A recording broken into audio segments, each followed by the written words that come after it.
Selamat datang kembali di sesi pembahasan mendalam kita. Kali ini kita mau menyelami satu elemen krusial nih. Sering banget jadi pembeda antara sukses atau gagalnya perubahan besar, apalagi di bisnis ya. Kekuatan dari kejelasan untuk fokus. Betul sekali. Tanpa kejelasan ini, wah, transformasi itu bisa kayak, apa ya, kayak berlayar tanpa kompas di tengah badai gitu. Gampang banget kesasar. Atau malah muter-muter di situ aja ya. Iya, gitu kan? Nah, sumber utama kita kali ini, bab 6 dari buku Dual Transformation. Judulnya juga udah jelas banget.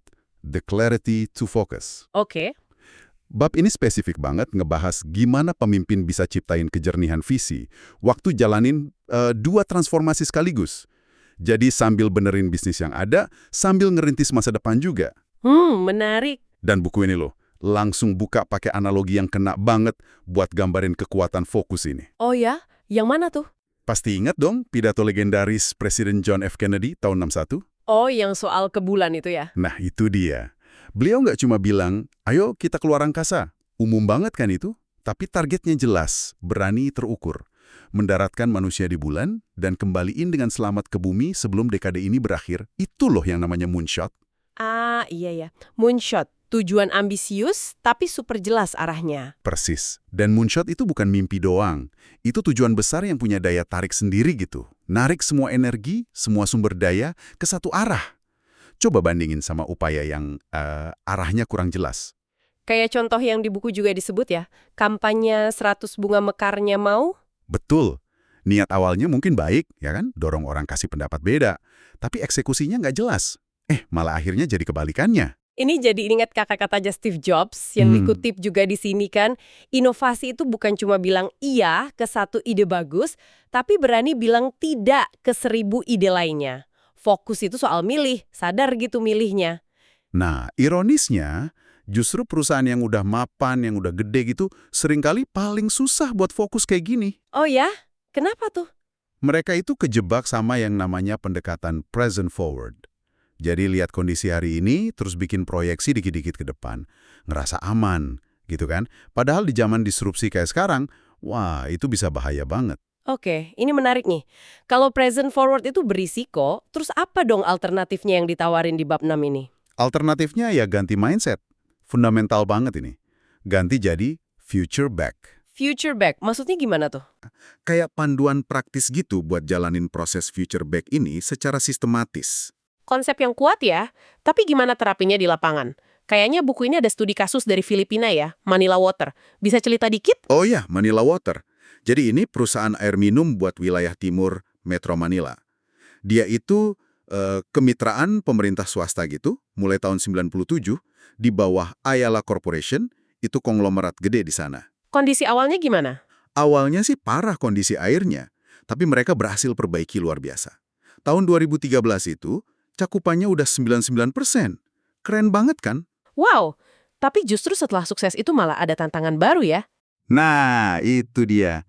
Pertumbuhan bisnis intinya mulai, ya gitu deh, melandai. Mereka butuh mesin pertumbuhan baru, butuh moonshot berikutnya, kan? Disinilah proses future back yang di bab 6 itu jadi penting banget. Mereka nggak asal-asalan cari peluang baru. Oke, jadi gimana langkah konkretnya? Apa langsung kumpulin orang terus brainstorming ide-ide gila gitu? Nggak secepat itu, prosesnya rapi banget. Pertama, mereka tetapkan target finansial yang jelas dan, ya, ambisius juga. Gandain laba bersih dalam 5 tahun. 5 tahun ya? Kenapa 5 tahun? Nah, jangka waktu 5 tahun ini pas. Cukup jauh buat mikir strategis, nggak cuma mikir besok, tapi juga nggak kejauhan sampai jadi nggak relevan atau nggak kerasa mendesak gitu. Oke, targetnya jelas. Terus gimana mereka mulai petain jalannya? Mereka analisis dulu, jujur tapi. Mulai dari lihat potensi bisnis inti yang udah ada. Perkiraan mereka, ya, perbaikan operasional lanjutan itu bisa nyumbang sekitar 20% lah dari target laba tadi. Masih jauh ya 20% ya? Masih jauh kan? Terus, mereka lihat potensi dari investasi baru yang udah jalan, kayak proyek ekspansi regional. Nah, ini diperkirakan bisa nyumbang 60%. Tapi, disinilah ada jebakannya. Jebakan apa maksudnya? Jebakan klasik, namanya planning fallacy. Kekeliruan perencanaan.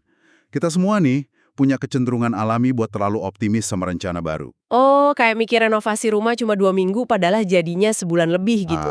Iya kayak gitu. Nah, di bisnis, skala kesalahannya bisa fatal kan? Buku ini nekenin banget pentingnya analisis resiko yang ketat di sini. Data dari VC aja bilang, sekitar 75% investasi gagal balikin modal loh. Jadi, optimis aja bahaya. Berarti setelah dianalisis lebih realistis, perkiraan 60% tadi nggak cukup dong? Bener banget. Setelah dihitung ulang lebih konservatif, mereka sadar masih ada growth gap. Ada celah pertumbuhan gitu, sekitar 20% dari target laba yang belum ada solusinya dari rencana yang ada. Ah, oke. Nah, kesenjangan inilah yang jadi pemicu utama buat bener-bener cari peluang baru yang beda. Ini bikin jadi ada rasa urgensi yang nyata gitu. Ini pasti momen penting banget ya. Terus gimana mereka mastiin pencarian ide barunya ini nggak liar tapi tetap strategis? Nah, ini bagian penting dari Future Fact. Sebelum brainstorming, mereka pasang pagar pembatas yang jelas, atau disebutnya goals and boundaries. Pagar pembatas. Iya, jadi bukan cuma ayo cari ide, tapi ide kayak gimana sih yang dicari? Kriterianya detail banget. Potensi pasarnya segede apa? Kapan dampaknya bisa kerasa? Di wilayah mana? Target margin minimal berapa? Jenis layanannya apa? Model bisnisnya? Cari mitra atau enggak? Akuisisi atau bangun sendiri? Wah, detail banget ya. Ini pasti bantu banget buat nyaring ide nanti. Banget. Manila Water itu netapin batasan kayak harus relevan secara geografis, dampaknya kelihatan dalam 2-5 tahun, potensi skalanya di atas 50 juta dolar, margin di atas 15%, terus fokusnya di area air atau lingkungan. Oke. Dengan pagar ini, proses brainstorming sama sintesis idenya. Dari awalnya 50 lebih ide, jadi tinggal 5-10 area strategis. Jadi jauh lebih fokus, nggak ngalor ngidul. Lalu, gimana mereka mutusin mana yang mau dieksekusi dari 5-10 area itu? Mereka kategorikan lagi peluang-peluang hasil saringan tadi. Ada yang masuk kategori move forward, ini jalanin seberah. Kayak pengolahan air limbah komersial sama solusi total air buat properti. Ini kan manfaatin kemampuan mereka yang udah ada. Oke. Terus ada kategori lain? Ada. Ada yang monitor closely, dipantau ketat. Kayak manajemen banjir. Potensial sih, tapi masih nunggu kejelasan dari pemerintah.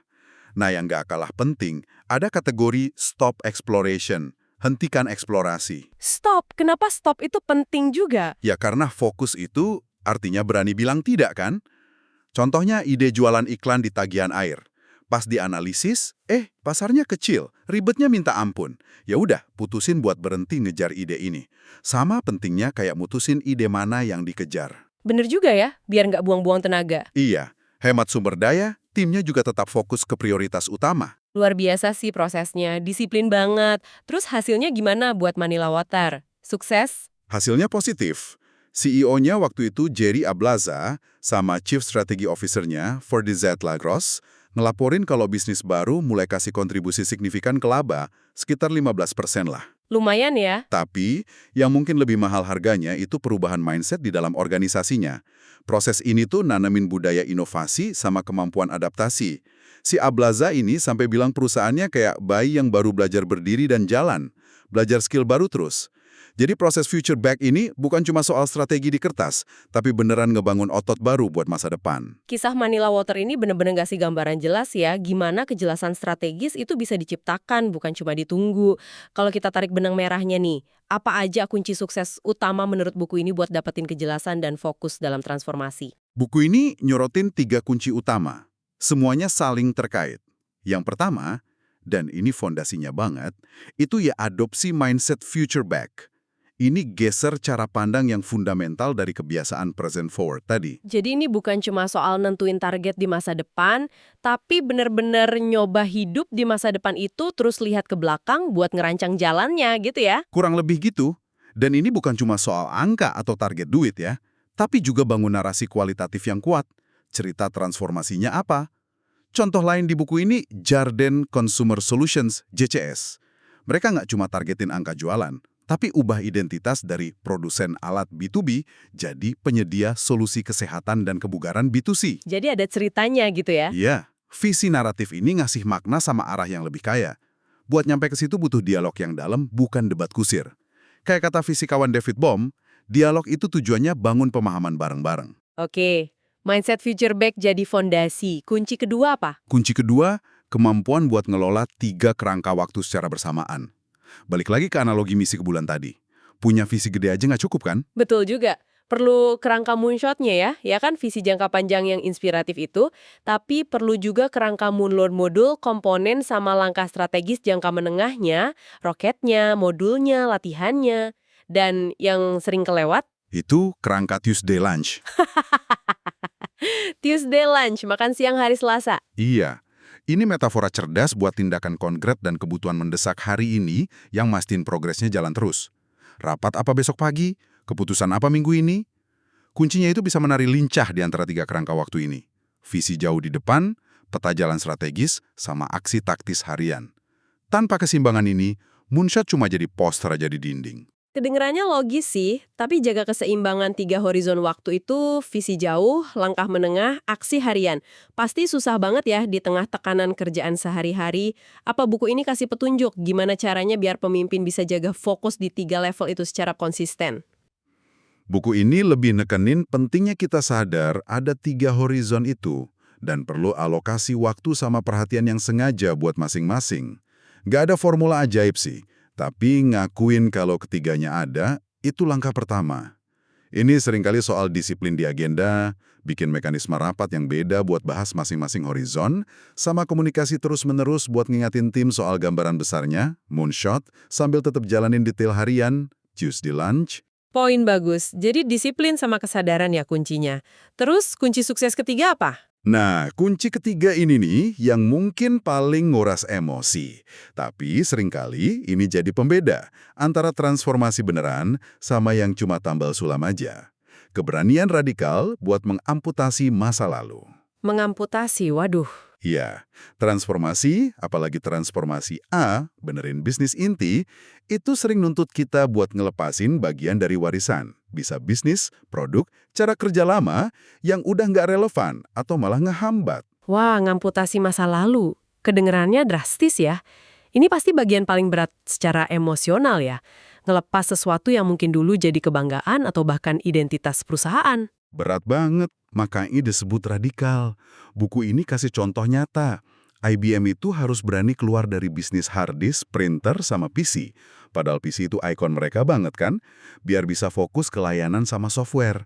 Steve Jobs pas balik ke Apple langsung pangkas lini produk yang kebanyakan. Intuit malah jual Quicken, produk yang bikin nama mereka naik di awal, biar bisa fokus penuh ke QuickBooks sama TurboTax. Ini butuh keberanian luar biasa ya dari pemimpinnya. Pastinya. Ngelepasin masa lalu ini bukan cuma jual aset loh, tapi juga soal ngelepasin asumsi lama, metrik sukses yang udah usang, bahkan mungkin orang-orang yang nggak bisa ikut berubah. Tujuannya apa?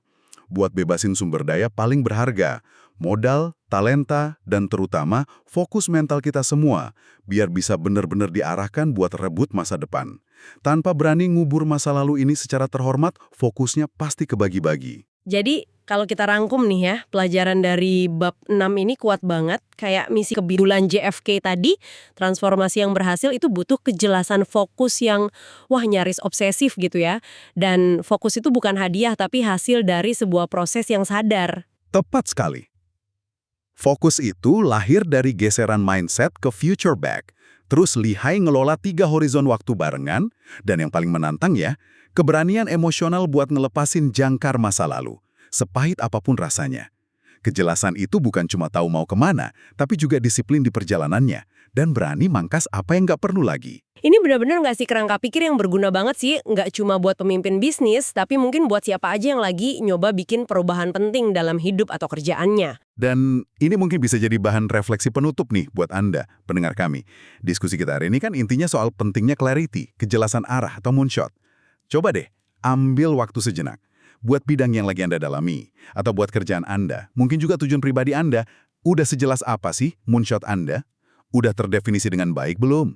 Udah cukup menginspirasi dan bisa jadi panduan? Pertanyaan refleksi yang bagus tuh. Dan mungkin ada satu lagi yang lebih dalam. Nyambung ke kunci ketiga tadi ya. Mungkin pertanyaan yang lebih fundamental dan personal ya, ini. Apa sih satu bagian dari masa lalu? Bisa jadi kebiasaan lama, asumsi yang udah nggak relevan, Proyek yang nyedot energi tapi hasilnya gitu-gitu aja, atau bahkan pola pikir tertentu yang sebenarnya perlu Anda relakan. Perlu Anda amputasi secara sadar, biar bisa benar-benar fokus ngerahin semua energi buat ngejar moonshot yang Anda inginkan itu. Apa Tuesday lunch yang perlu dihentikan biar lunar module bisa terbang? Wah, pemikiran penutup yang dalam dan bikin mikir ya. Terima kasih sudah menyimak pembahasan mendalam kita tentang kekuatan, kejelasan, dan fokus berdasarkan bab 6 buku Dual Transformation. Semoga obrolan kita ini ngasih inspirasi ya. Sampai jumpa di pembahasan berikutnya.